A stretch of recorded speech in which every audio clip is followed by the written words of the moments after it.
투데이 오늘의 말씀은 마가복음 11장 말씀입니다. 12절부터 17절까지 읽겠습니다. 이튿날 그들이 베다니에서 나왔을 때에 예수께서 시장하신지라 멀리서 잎사귀 있는 한 무화과 나무를 보시고 혹 그 나무에 무엇이 있을까 하여 가셨더니 가서 보신즉 잎사귀 외에 아무것도 없더라. 이는 무화과의 때가 아님이라. 예수께서 나무에게 말씀하여 이르시되 이제부터 영원토록 사람이 내게서 열매를 따먹지 못하리라 하시니 제자들이 이를 듣더라.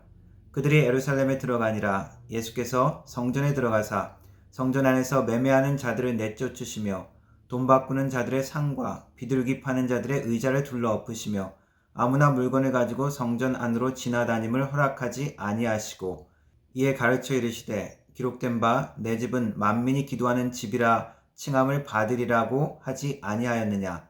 너희는 강도의 소굴을 만들었도다 하시매. 아멘. 겉모양이 비슷해서 속는 경우, 그 비슷한 이야기가 오늘 마가복음 11장에 나오는 이야기입니다. 11장에서 예수님은 예루살렘 성으로 입성을 하십니다. 그리고 이튿날 예루살렘 성을 나와서 예루살렘과 가까이 있는 약 4km 정도 떨어져 있는 베단이라는 도시로 가십니다. 이 베다니는 마리아와 마르다 그리고 나사로의 집이 있는 곳입니다.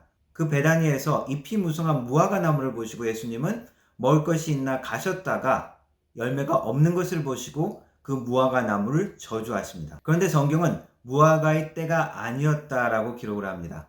그래서 이 구절은 성경의 난해 구절의 하나로 분류하고 있습니다. 왜 예수님께서 멀쩡한 무화과 나무를 계절도 잘 모르고 가서 먹을 것이 없다고 화가 나서 나무를 저주해서 죽게 했냐? 예수님의 기적의 능력을 낭비한 것 같은, 예수님께서 자기 그냥 분노 때문에 그냥 저주하시고 나무가 말랐던 것 같은 이야기입니다. 연결되는 이야기는 예수님께서 다시 예루살렘 성에 들어가셔서 성전에서 돈 바꾸는, 성전에서 장사하는 사람들을 보고 노하여 장사하는 사람들의 상을 뒤덮는 이야기가 나옵니다. 거룩하고 온전히 기도드리고 예배드려야 할 장소를 장사하는 소굴로 바꾸었다는 데 대한 예수님의 거룩한 분노입니다. 그리고 계속되는 이야기는 예수님께서 예루살렘 성을 나와 다시 베다니로 가시고 돌아와서 보니 예수님께서 저주하신 무화과가 말라 죽어 있는 것을 발견한 이야기가 11장에 나옵니다. 무화과 나무에 대한 이 저주 이야기는 예수님께서 정황 판단을 하지 못하고 단순히 그냥 화가 나서 저주한 그런 이야기가 아닙니다. 무화과 나무가 열매를 맺고 익는 시기는 8월부터 10월,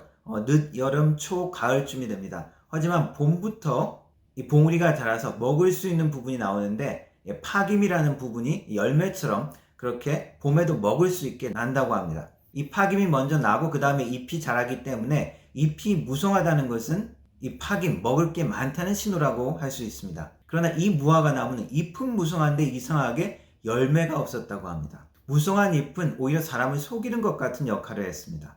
그래서 13절에 무화과의 때가 아니었다라고 기록된 이 말씀은 다르게 번역하면 무화과의 열매의 계절은 아니었지만 파김, 이 먹을 것이 많이 나는 그러한 계절이었다라고 할 수 있습니다. 그리고 이 저주의 사건은 이 저주의 모습을 통해서 열매 없는 그 무화과 나무의 운명처럼 열매 없는 예루살렘과 성전의 운명이 심판을 받을 수 있다는 것을 말씀하시는 것입니다. 이것은 마가복음의 글 쓰는 기법, 샌드위치 기법이라고 하는 그것을 이해하면 좀 더 명확하게 드러납니다.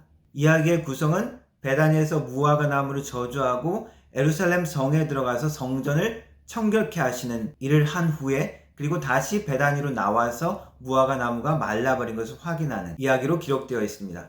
즉 여기서 이야기하고자 하는 강조점은 거룩하게 하나님의 예배드릴 장소로 구별되어야 할 그 성전에 대한 제 역할을 해야 하는 성전의 기능을 상실한 그러한 모든 상황에 대한 하나님의 우리 주님의 거룩한 분노와 심판을 이야기합니다.